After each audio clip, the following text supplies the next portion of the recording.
Hello students, welcome to the third lecture of this fourth unit. So I hope you have understood the first two lectures.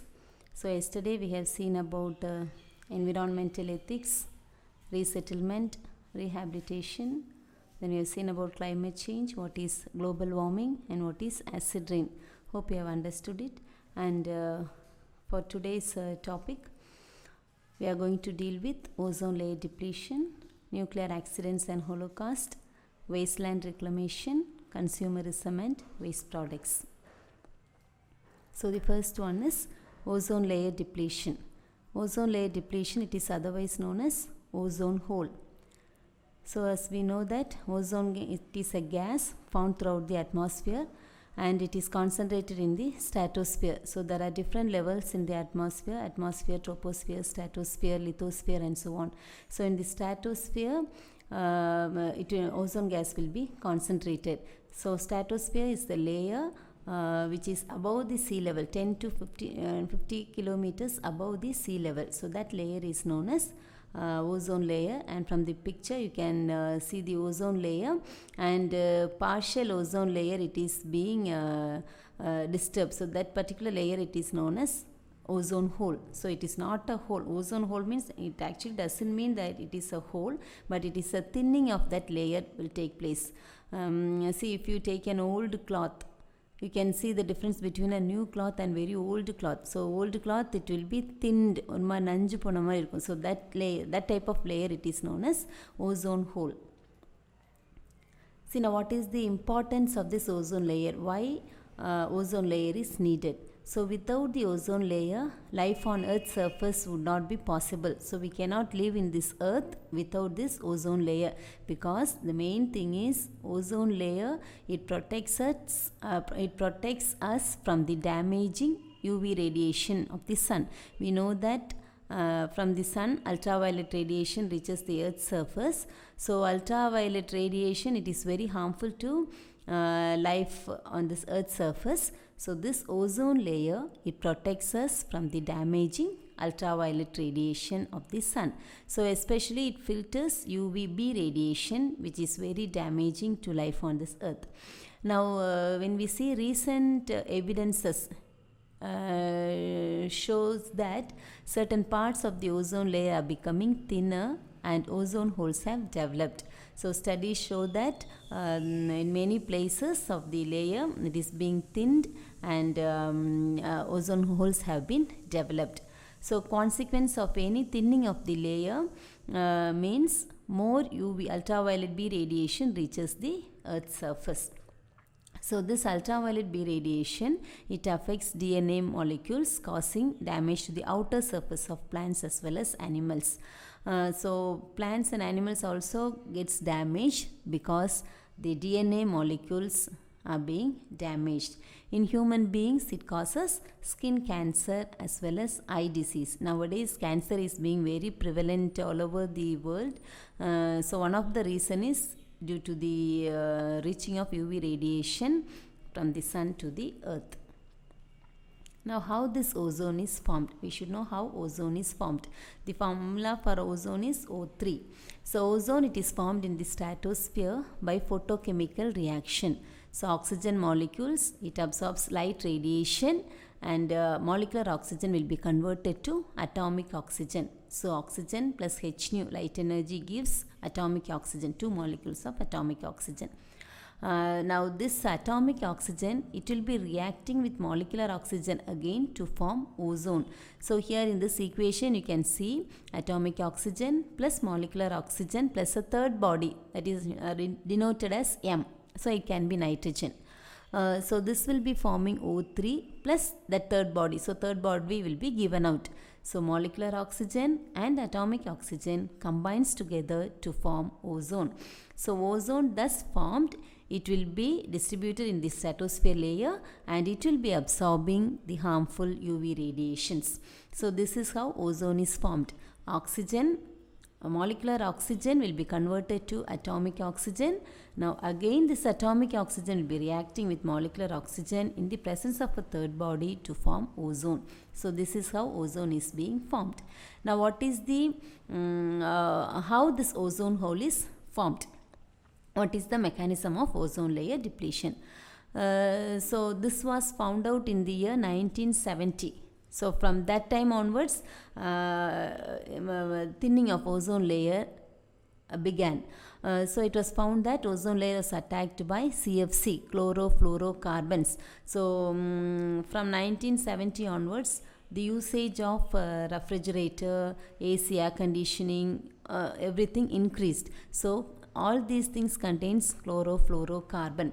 So chlorofluorocarbon is the main ozone depleting agent. So that will be released into the atmosphere and that attacks the ozone layer. So it is also present in aerosol sprays, cleaning solvents, air conditioning systems, refrigeration units, etc.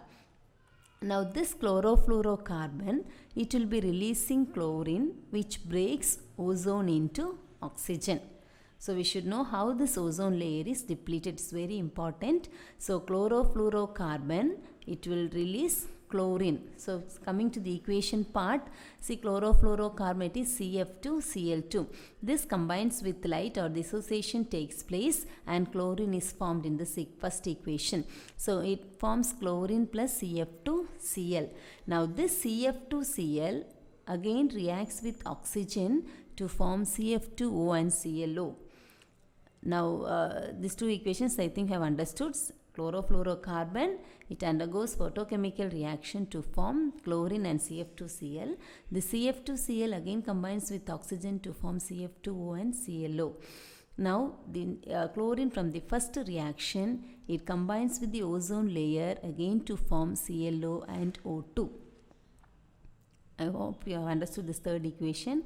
Chlorine formed by the photochemical dissociation of CF2Cl2 combines with the ozone layer, ozone, and it forms ClO and oxygen. Now this ClO, it combines with atomic oxygen to form chlorine and molecular oxygen. So each chlorine atom, it is capable of attacking several ozone molecules. So first, when we are using the ozone depleting chemicals, so one of the chemical is CFC. Main ozone depleting substance is CFC. So chlorofluorocarbon means that chlorine atom, it will be attacking the ozone molecule.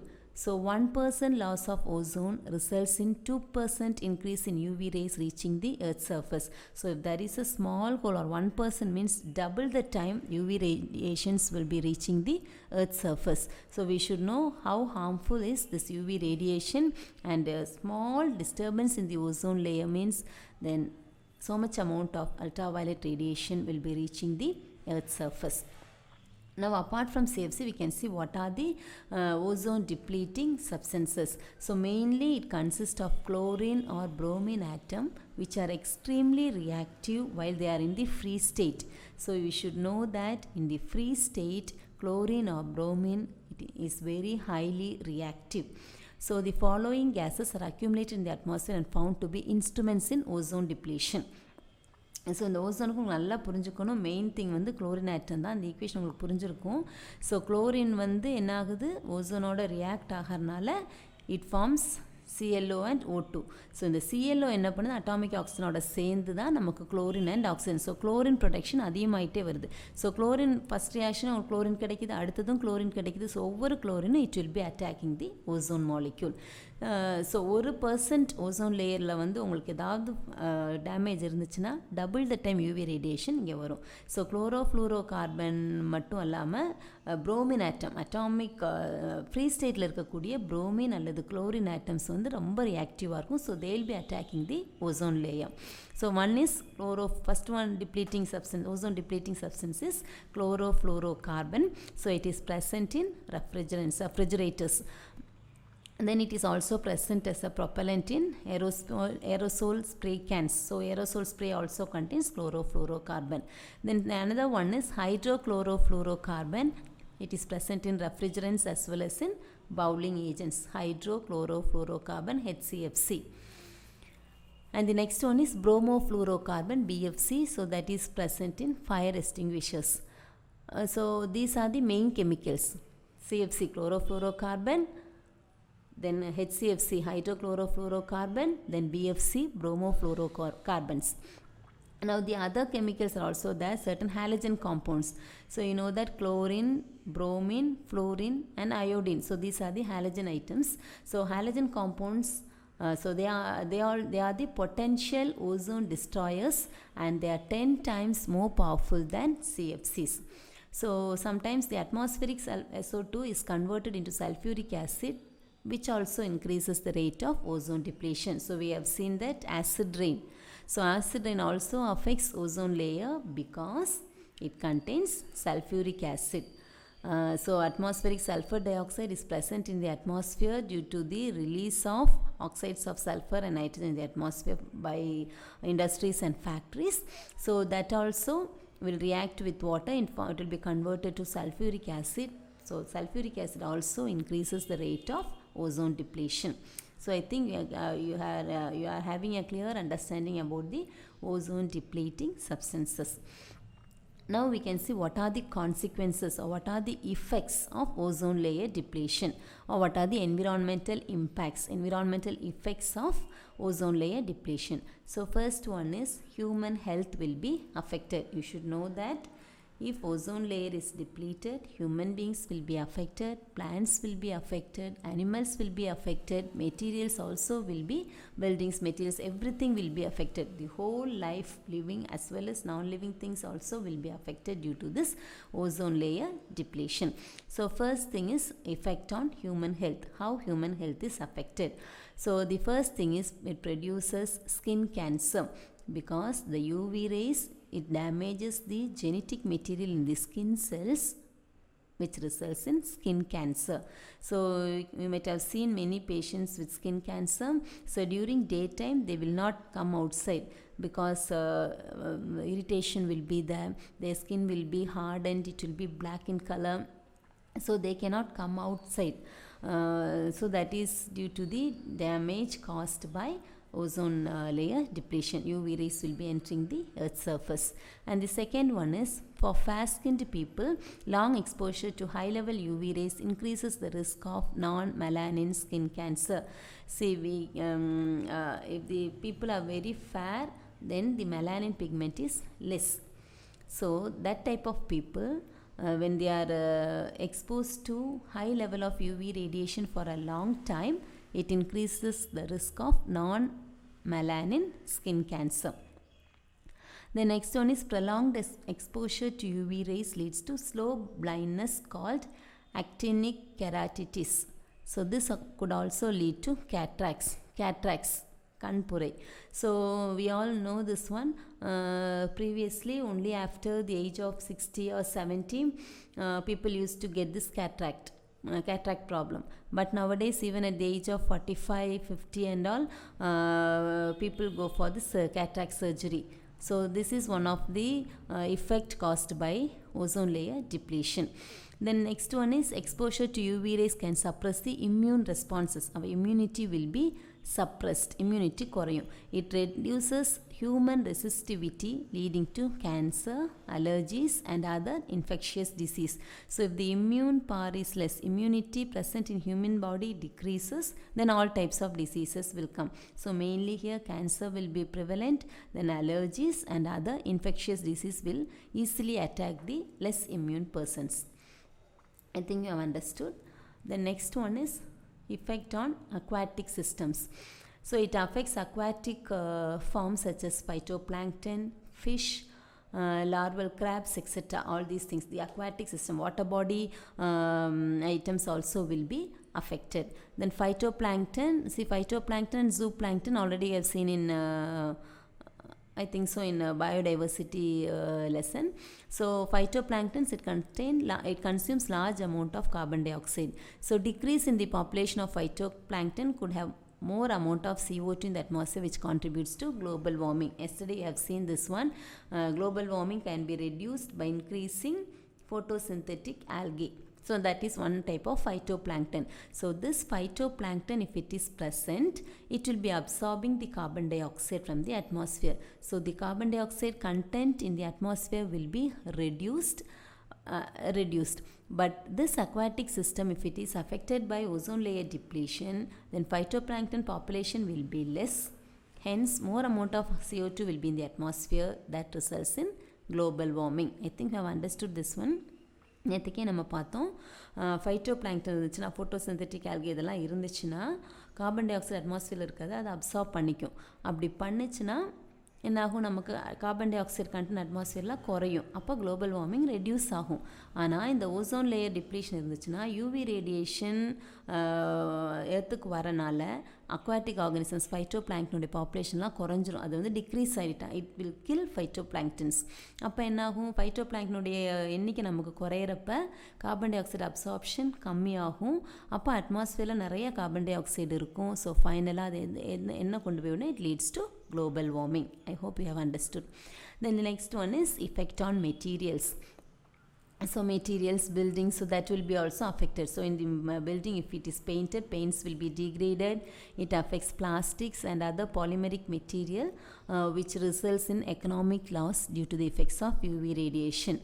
இப்போ உங்களுக்கே நல்லா தெரியும், முந்தி காலத்தில் துணியை நம்ம வெயிலில் காய போடுவோம், அவ்வளோத்துக்கு ஃபெயில் ஆகாது. ஆனால் இப்போ இருக்கக்கூடிய இந்த கிளைமேட் இதில் நீங்கள் வெயிலில் காய போட்டிங்கன்னா, இப்போ மார்னிங் போட்டுட்டு ஆஃப்டர்நூன் எடுக்கிறீங்கன்னு வச்சுக்கோங்க, ஒரு 4-5 hours கண்டினியூஸாக சன்னில் அந்த துணி இஃப் இட் இஸ் ட்ரைட் என்னாகும், ஃபெய்ட் ஆகிடும். கலர் வந்து வித்தின் 2 or 3 washes ஃபுல்லாகவே கலர் ஃபெய்ட் ஆகுது. So why that colour is fading means அட்மாஸ்ஃபியரில் யூவி ரேடியேஷன் இருக்குது. So that is and it will be degrading the colors also. So materials will be affected. Then the next one is effect on climate. So ozone depleting chemicals, it leads to global warming. So average temperature of the earth's surface will be increasing, climate will be changed. So இப்போ நம்ம summer season சொல்லுவோம், winter season இருக்கும். Winter சீசனில் என்ன ஆயிடுது, summer start ஆயிடுது. Summer முடியறதுக்குள்ளே அடுத்த season வந்து இப்படி சீசன் மாறி மாறி வருது. ஸோ நம்ம எக்ஸ்பெக்ட் பண்ணக்கூடிய மந்தில் அந்த correct season it is not the. So the climate is changed due to this ozone depleting chemicals. So hope you have understood what are the consequences of this ozone layer depletion.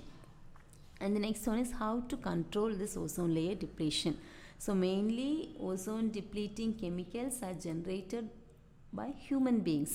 Plants or animals are not doing. So this destruction is caused only by human beings. So how to control this ozone layer depletion? So replacing CFCs by other materials which are less damaging. So refrigerant, we are using chlorofluorocarbons. So that can be replaced by some other materials which are less damaging.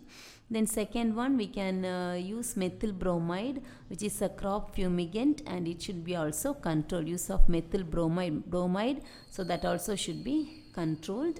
Then manufacturing and using of ozone depleting chemicals also should be stopped. So if you are stopping all these things, ozone depleting chemicals usage should be minimized. Minimized means mainly it should be stopped. Then only ozone layer depletion will be minimized. Hope you have understood this ozone layer depletion, because we are living in this world. We should know about global warming, what is acid rain, what is ozone layer depletion. And the next one is nuclear accidents and holocaust. So nuclear accident. So what is nuclear energy? Energy released during a nuclear fission reaction, that's known as nuclear energy. So the serious hazard to human and environment health from the nuclear accident is release of large amounts of nuclear energy and radioactive products into the atmosphere. See, when a nuclear reaction is taking place, nuclear energy is being liberated. So when a nuclear accident takes place, then how much amount of energy will be released, how much amount of radioactive products will be released into the atmosphere. So that also causes severe damage to human beings and other living organisms. So nuclear accident is a severe thing. So what are the types of nuclear accidents? So the first one is nuclear test. So nuclear explosion or nuclear test, it should be carried out in underground. We all know that in underground only they will be testing this nuclear things and all, or nuclear explosions. Everything should be carried out underground. So sometimes the settling down of the radioactive particles, it will take place in the Earth's surface, and radioactive rays also will penetrate into the atmosphere. So you see, explosion itself, we know it will be exploding. When it is exploding, some amount of radioactive rays as well as some amount of radioactive particles, it will be escaping to the atmosphere. So that is one reason. Another one is nuclear power plant accidents. So when there is an unexpected accident in the nuclear power plant, radiation will get released. So the nuclear power plants located in the seismic vulnerable area may cause nuclear accidents. Seismic, sometimes due to some earthquake. If a nuclear power plant is situated near that, then that also leads to nuclear power plant, nuclear accidents. And then the next one is improper disposal of radioactive waste. See, last semester itself we have seen radioactive waste material. It should be dumped. It should be dumped in concrete barrels, and it should be dumped deep inside the sea. Even below 10 meters deep inside the sea. So disposal of nuclear waste is a difficult method.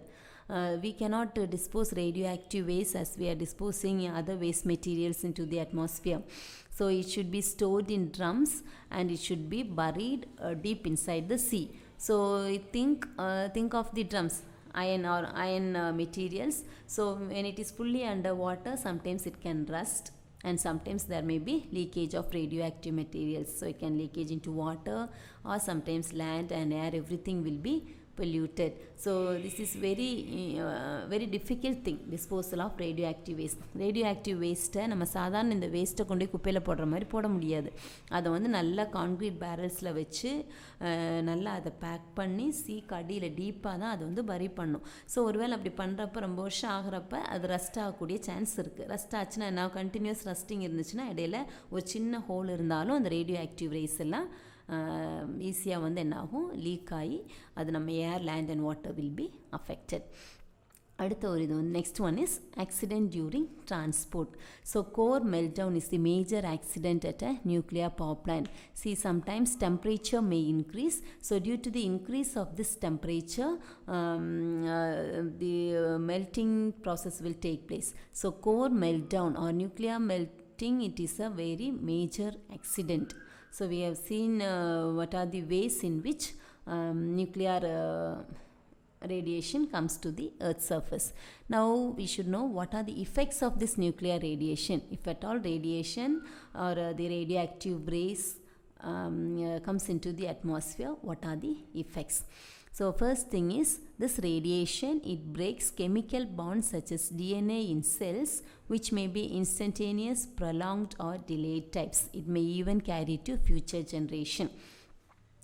See, DNA molecules affect பண்ணும். So DNA molecules, ribosomes இது affect ஆச்சுன்னா அதனுடைய effect வந்து instantaneous, உடனே இருக்கலாம், R prolonged, கொஞ்ச நாள் தள்ளி இருக்கலாம், ஆர் டிலேட், இப்போ தெரியாது, ரொம்ப வருஷத்துக்கு அப்புறம் தெரியும், are it may be carry to future ஜென்ரேஷனுக்கும் அது கேரி ஆகக்கூடிய சான்ஸ் இருக்குது. ஸோ இது வந்து ஒன்ஸ் அஃபெக்ட் ஆச்சு அதோட போச்சுன்னா நம்ம சொல்ல முடியும். இப்போ ஹிரோஷிமா, நாகசாக்கியெல்லாம் யூ நோ தட் இன்னும் தி children who are born there still they are having this problems. So we cannot tell that this radiation, it is only to this present generation. Sometimes its effect may be carried to future generation also. So it may be instantaneous, prolonged or delayed problems. Then the second one is exposure at low dose of radiation. People do not die but begin to suffer from fatigue, vomiting and loss of hair. Fatigue, tiredness, vomiting or loss of hair takes place. Here it is low dose of radiation, 100 to 250 rads. So this type of lower dose means people will not die, but they will be suffering from fatigue, vomiting or loss of hair. Then exposure at higher dose of radiation, 400 to 500 radiations means it affects bone marrow. Bone marrow, you know, நம்ம எலும்புக்குள்ளே இருக்கக்கூடிய bone marrow. Then blood cells, natural resistance and blood fails to clot. blood on a particular time it will be clotting. But if a person is exposed to higher dose of radiation, then the clotting time of blood will be delayed. So what happens? Blood will be flowing out and the person will be close to the point of death. So higher radiation, it affects the internal parts of our body. Then exposure at very high dose of radiation kills the organism by damaging heart tissues and brain. Very high dose means above 10,000 radiation. So it will kill the organism and it will damage heart tissues and brain. So these are some of the effects of nuclear accidents when nuclear radiation is exposed to the atmosphere. Hope you are clear with nuclear accidents. Now next one is nuclear holocaust. So it means destruction of biodiversity by nuclear equipments and nuclear bombs. அது வந்து nuclear accident. Unexpectedly you are getting some nuclear accidents, but here destruction of biodiversity by nuclear equipments and nuclear bombs. So in a holocaust, a large number of living beings are totally destroyed as in case of a nuclear war. Or nuclear war mari holocaust na full large amount of living beings என்ன ஆகும்னா human beings will be destructed. ஃபுல்லாக அவங்க வந்து அழிஞ்சு போயிடுவாங்க, destroyed. So this is a holocaust. அப்போ holocaustங்கிறது ஒரு பெரிய damage. So what are the effects of this nuclear holocaust? So first one is nuclear winter. So this you should know very well what is nuclear winter. So nuclear winter, see, nuclear bombardment will cause combustion of wood, plastics, petroleum and forests. Nuclear பம்பார்ட்மெண்ட்டுங்கிறப்போ ரொம்ப பெரிய affect பண்ணும். So combustion of wood நடக்கும், plastics நடக்கும், petrol நடக்கும், இதெல்லாம் இருக்கும். அப்போ all these things will be heated. So large quantity of black soot will be carry to the atmosphere. Soot means இப்போ நல்ல எண்ணெயெல்லாம் ஊற்றி நீ தீ வச்சுன்னு இப்படி ஒரு மாதிரி கரும் புகை வரும்ல, that is known as soot. So when there is a nuclear bombardment, wood materials, plastic materials, petroleum, forest, everything will be burnt. So large amount of black soot will be carried to the stratosphere, and black soot, it will absorb all the UV radiations, and the radiations will not be allowed to reach the earth. So what happens if radiation is radiation from the sun, if it is not reaching the earth's surface, then there will be only full cooling. So due to this nuclear explosion, a process opposite to global warming will take place, and that is known as nuclear winter. I think you are clear with this one. Nuclear winter, it is opposite to global warming, because when a nuclear bombardment takes place, everything will be burnt. So black soot will be generated, and that will reach the stratosphere. So this black soot, it absorbs all the UV radiation from the sun, and in the daytime itself we can see that cooling prevails. See, think of a hot summer season. In the afternoon time, it will be very hot. But due to this nuclear bombardment, if everything is burnt, then the soot will go to the stratosphere. It will be absorbing the UV radiation, and none of the radiation will reach the Earth's surface. So there will not be any heating thing, only cooling will appear, and that is known as nuclear winter. Winter means cooling. Okay, so here this is due to this nuclear bombardment, it is known as nuclear winter. So nuclear winter, full cooling. Global warming, global warming. So it is full heating. Temperature will be raised. Here it will be less. Now what are the effects of this nuclear winter? It lowers the global temperature. Even in summer, the temperature will be around freezing temperature. யோசிச்சு பாருங்க, summerல it will be around the freezing temperature. Then crop productivity will be reduced, causing famines and human suffering. See, for crop productivity, sunlight is essential. Then only the plants will prepare their food by photosynthesis process. So if there is decrease in the temperature, freezing temperature, always freezing temperature means there will not be any productivity. So crop failure will be there. Finally, it results in famine and human suffering. So it ignites all combustible material, destroy all the living beings, material crushing, destruction of homes, everything. Say, if there is a nuclear holocaust, then everything, total everything will be destroyed. So what are the examples of nuclear holocaust? So nuclear war. First one is nuclear war. We all know that in Japan, Hiroshima and Nagasaki, they are the examples of nuclear holocaust which happened during the Second World War. And Second World War, mainly this Hiroshima and Nagasaki is affected, but still now till today, the people who are there, they are suffering from this great disease. Great disease means their chromosomal things will be affected. And the next one is Chernobyl. So Chernobyl disaster, all of us know, it took place in the year 1986, April 26. And the operators, they lost the control of water-cooled graphite moderated reactor during a power test. The nuclear reactor exploded. So Chernobyl victims means, see how many of them suffered. You can see 31 deaths at that time, particular time. See, when the operators, when they are losing the control, nothing can be done. So suddenly the reactor exploded. 31 deaths happened. Then estimated 2,000 extra cases of cancer in Europe over the next 50 years. So as we have seen earlier, it may be instantaneous, it may be prolonged, or it may be delayed. See, even the nearby area also gets affected, so cancer in the next 50 years. Then there is a greater loss of life and damage to health, and it can still be attributed to coal industry. So these are the main two things, nuclear war and Chernobyl. So explain nuclear holocaust with an case study means you have to explain these case studies in detail. You have to explain it. The next one is control measures, how to control this nuclear holocaust. So suitable precautions are to be taken, and training must be given to people for handling these materials to avoid accident. So proper precautions should be taken, and the training must be given to the personnel who are working there. So how they should handle the material to avoid accident.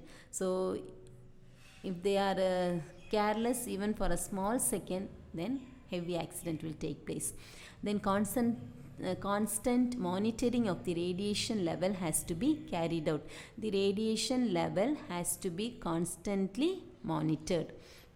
Then regular checks and control measures are done by Atomic Energy Regulatory Board under the Department of Atomic Energy. So Atomic Energy departments, they are having regular checking and control measures are being done. So that should be regularly done. Then only nuclear holocaust can be prevented. Hope you have understood nuclear accidents and nuclear holocaust. It's a very important question. Last semester they asked this question, nuclear holocaust, and the students were not able to answer because they remember only nuclear accidents. So nuclear accident and nuclear holocaust we can combine and write. And the last one is wasteland reclamation. So wasteland, from the name itself we can understand wasteland means the land is of no use. There is no use of this land. That land is known as wasteland. So wasteland, it is unproductive, unfit for cultivation, grazing and other economic uses. இதுக்குமே use இல்லாத land. அங்கே விவசாயம் செய்ய முடியாது, cultivation இல்லை, எதுவுமே இல்லை. So unproductive, unfit for cultivation, grazing and other economic uses. See, 20% of the geographical area of India is wasteland. அதனால புரிஞ்சுக்கணும், 20%, 20% it is wasteland only. Now what are the types of wastelands? See, uncultivable wastelands are there, cultivable wastelands are also there. So uncultivable means these lands cannot be brought under cultivation. Uncultivable, cultivate பண்ண முடியாத area, அதுக்கு uncultivable wastelands. Example, barren rocky areas, கல்லுக்கெல்லாம் இருக்கக்கூடிய பகுதி. தென் hilly slopes, Chandy desserts மணல் மட்டும் இருந்துச்சுன்னா அங்கேயும் எந்த ப்ரொடக்டிவிட்டியும் இருக்காது. இந்த மாதிரி தான் அன்கல்டிவபிள் வேஸ்ட்லேண்ட்ஸ். Then another type of land is the cultivable wastelands. So these are cultivable but not cultivated for more than 5 years. இங்கே வந்து ஏதாவது கல்டிவேஷன் நம்ம பண்ணலாம், விவசாயம் செய்யலாம், ஆனால் for 5 years அது எதுவும் பண்ணாமல் வச்சுருக்கறனால அது வேஸ்ட்லேண்டுன்னு சொல்கிறாங்க. So cultivable wastelands are important for agriculture purposes. இந்த வேஸ்ட்லேண்டை again you can reclaim it, develop it and you can use it for agriculture purposes. இதுக்கு எக்ஸாம்பிள் பாருங்கள், degraded forest land, ஃபாரஸ்ட்ல யூஸ் பண்ணாமல் இருக்க forest land. saline landsனால் salinity will be more in that area. Then waterlogged area, marshlands waterlogged, ஒரு particular ஏரியாவில் water will be stagnant, தண்ணி அங்கே நின்றுட்டே இருக்கும். So soil will be loose. so we cannot cultivate சொல்லி அதை ஒதுக்கி வச்சுருப்பாங்க. So that area also it can be reclaimed as cultivable lands.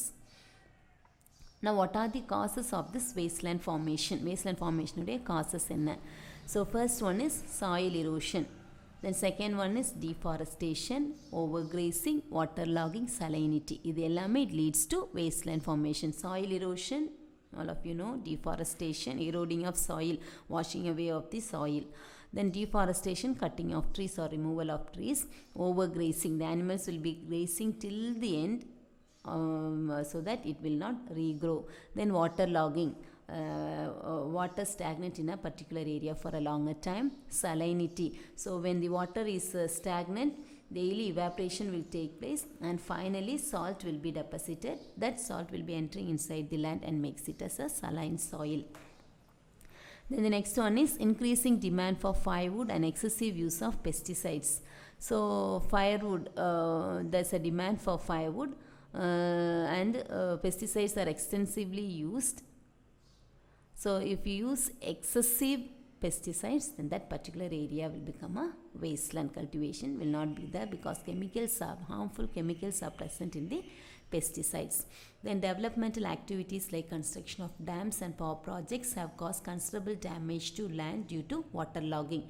இப்போ developmental activities வச்சுங்க, dam construction, power projects இதெல்லாம் இருக்குன்னா they leave that land as such. So it will not be again stabilized. After constructing, they will leave it as such. So some area soil will be loose. When rain comes or when there is water, water will be locked there, and finally that leads to damage of that particular land. Then over exploitation of natural resources. So the natural resources will be will be exploited, and that also leads to wasteland. Then by the sewage and industrial waste. The wastewater from domestic purposes is sewage, then industrial wastewater, everything will be dumped into the soil. So that area becomes a wasteland. Then mining activities also, it destroys the forest and cultivable land. Forest and cultivable land are destroyed due to the mining activities. Mining means extraction of minerals. Then growing demands for fuel, fodder, wood and food cause degradation and loss of soil productivity. So fuel demand அதிகமாக இருக்குது. So fuel wood will be used. Then fodder, wood and food. Fodder is the food for animals. Wood, then food items, all these causes degradation and the soil productivity will be less.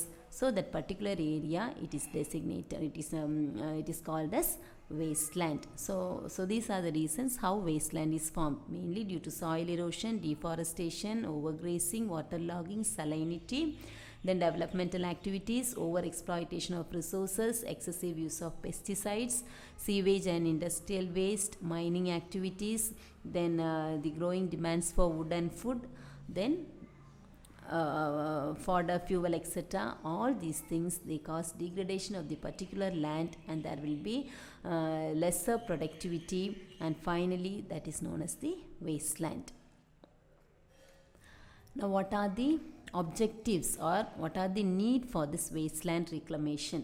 So first one is to improve the physical structure and quality of the soil. So the physical structure and quality of the soil should be improved. Then to prevent soil erosion, flooding and landslides. So wasteland, if it is developed or it is reclaimed, then we can prevent all these things, soil erosion, flooding and landslides. Then to avoid over exploitation of natural resources exploitation should be avoided.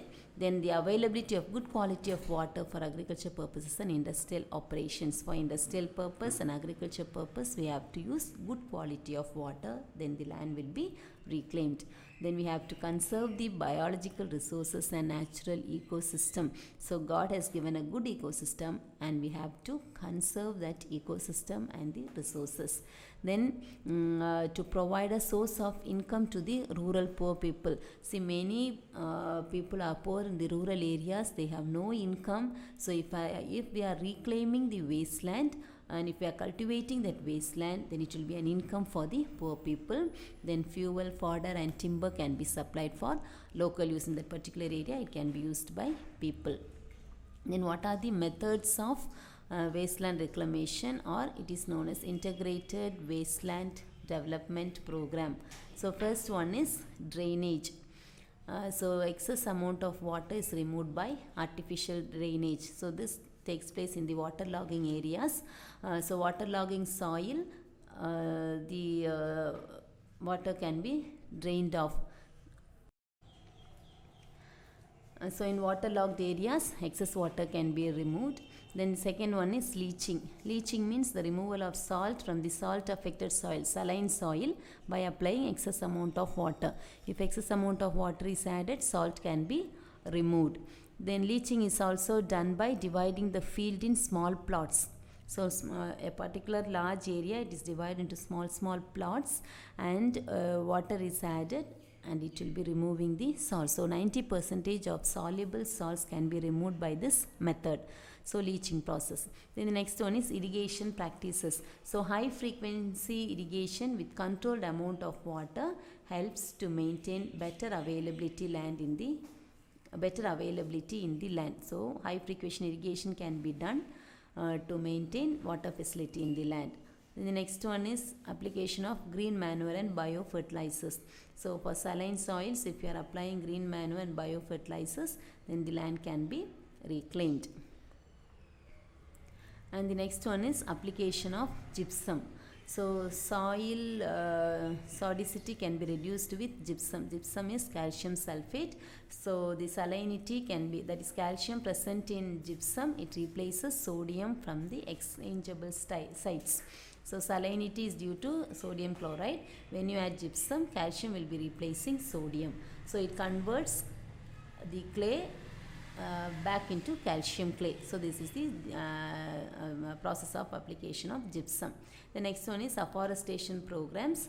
So the National Commission has launched several afforestation schemes.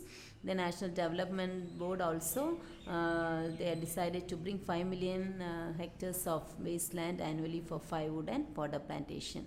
Then the next one is social forestry programs. So programs involve strip plantation on road, canal sites, degraded forest land, etc. On roadside plantation, canal side tree plantation. So the forest land is degraded, trees can be planted, and we can reclaim the wasteland. So these are some of the methods of reclaiming the wasteland. So saline soil, waterlogged areas, soil eroded areas can be reclaimed back, and it can be used as a cultivable land. The next one is consumerism and waste products. So consumerism refers to consumption of resources by the people. So the people, they consume the resources, and that consumption is known as consumerism. So it is an organized movement of citizens and government. Special concentration is given to improve the rights and power of the buyer in relation to seller. So what are the rights of the buyers and what are the rights of the sellers? What is the power of the buyers in relation to sellers? That is given in consumerism process. Now, so it is related to both increase in population size as well as increase in our demand due to change in lifestyle. So due to change in lifestyle and due to increase in population size, consumerism will change. So modern society, our needs have been increased, and consumerism of resources or consumption of resources are also been increased. Now, what are the rights of sellers? So the right to introduce any product. So any product can be introduced. They have that right. Then right to change any price. The price of a product can be changed. Right to spend any amount to promote their product. So to promote their product, they can spend any amount. Then the right to use incentives to promote their products. So to promote their products, they can use any incentives. So these are the rights of sellers. So sellers வந்து அவங்க செல் பண்ணுறதுக்கு அவங்க ப்ராடக்ட்டுக்கு என்ன வேணாலும் பண்ணிங்க. Any product introduce பண்ணலாம். They can change the price. அவங்க ப்ராடக்ட்டை ப்ரமோட் பண்ண they can spend any amount and they can give incentives to promote their products. Now what are the traditional buyer rights? So right to buy or not to buy. ஒரு பையருக்கு பொருள் வாங்கலாம் or வாங்கக்கூடாது. They have that right. Then the right to expect a product to be safe. ஒரு product சேஃபாக இருக்குன்னு expect பண்ணுவாங்க. Then the right to expect the product to perform as claimed. அந்த product நான் கிளைம் பண்ணி என்ன வேணாலும் பண்ணிக்கலாம். So these are the traditional buyer rights. Now what are the important informations to be known by buyers? So buyer வந்து ஒரு product வாங்கக்கு முன்னால் they should know some important information. என்னெல்லாம் information they should know? First they should know about the ingredients of a product. ஒரு ப்ராடக்ட்னோட ingredients composition தெரியணும். Then manufacturing date and expiry date. Manufacturing date தெரியணும், expiry date தெரியும். Whether the product has been manufactured against an established law of nature or involved in rights violation. அதை வந்து establish லா வச்சு அந்த ப்ராடக்ட்டை manufacture பண்ணியிருக்காங்களா இல்லை ரைட்ஸை வயலேட் பண்ணியிருக்காங்க, that you should know. So these are the 3 things that should be known by a buyer. Ingredients of a product, manufacturing date, expiry date, and whether the product is manufactured against a law or involved in rights violation. Now what are the objectives of consumerism? So first one is it improves the rights and powers of the buyers. Then it involves making the manufacturer liable for the entire life cycle of a product. Then it forces the manufacturer to reuse and recycle the product after usage. So the items which are very difficult to decompose like computer, TV, etc. can be returned to the manufacturer for reclaiming useful parts and disposing the rest. So இதெல்லாம் தான் objectives of கன்சியூமர்னால் right and powers of the buyers improve பண்ணும். Then entire life cycle of a product இருக்கா, அடுத்தது reuse recycle பண்ணணும். தென் decompose ஆகக்கூடிய items வந்து டிஃபிகல்ட்டாக இருக்கும் டிஸ்போஸ் பண்ண. It can be return to the manufacture for reclaiming useful parts and disposing the things. Now the reusable packing materials like bottles, it can be taken back to the manufacturer. It makes products cheap and avoids litter and pollutions. So active consumerism improves human health and happiness. So consumers correct anchana, it improves human health and happiness. Then what are the sources of waste? So waste materials in agriculture, mining, industrial and municipal waste.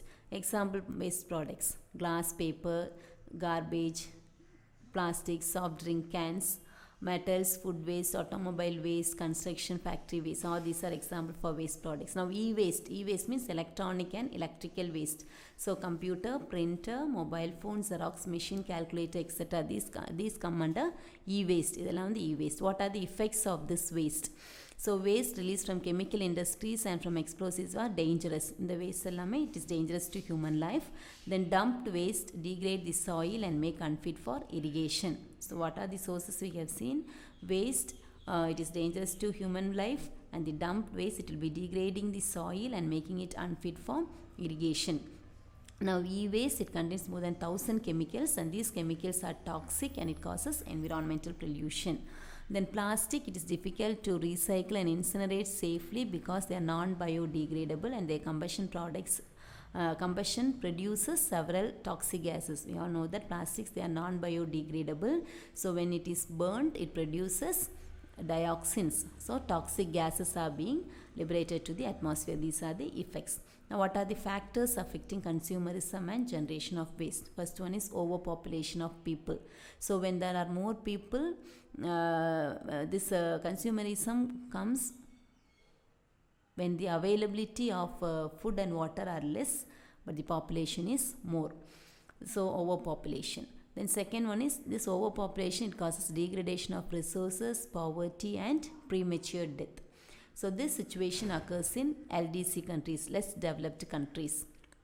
So in less developed countries, population will be more, availability of food and other resources will be less. So there it happens. And thus in less developed countries, per capita consumption of resources and waste generation are less. Resources consumption is also less, waste generation is also less. Consumption overpopulation. So here there are less people than the available resources. It occurs when there are less people than the available resources. So due to luxurious lifestyle, per capita consumption of resources is very high. If the consumption is more, generation of waste is also more, and greater is the degradation of environment. See, in people overpopulation people நிறையா இருப்பாங்க, supply வந்து லெஸ்ஸாக இருக்கும். ஆனால் consumption over பாப்புலேஷனில் people are less, available ரிசோர்ஸஸும் less people than the available resources நிறையா இருக்கும், பீப்புள் லெஸ்ஸாக இருக்கும். பட் அவங்க லைஃப் ஸ்டைல்னால they will be consuming more resources. அப்போ என்ன ஆகும், கன்சம்ஷன் அதிகமாச்சுன்னா generation will be more and greater is the degradation of the environment. So these are the two factors affecting consumerism. One is people overpopulation, another one is consumption overpopulation. People over இருந்தா generation of waste is less because consumption is less due to the lesser availability of resources. When consumption overpopulation is there, means people are less, available resources are more, but their consumption is also more due to their higher lifestyle. So generation waste is more and degradation is also more. Hope you have understood all these topics, and if you have any doubt, you can contact me and ask me. Today we have seen about ozone layer depletion, nuclear accidents, Holocaust. Then we have seen about consumerism and waste products, then wasteland reclamation. So any doubt, call and ask me. Thank you.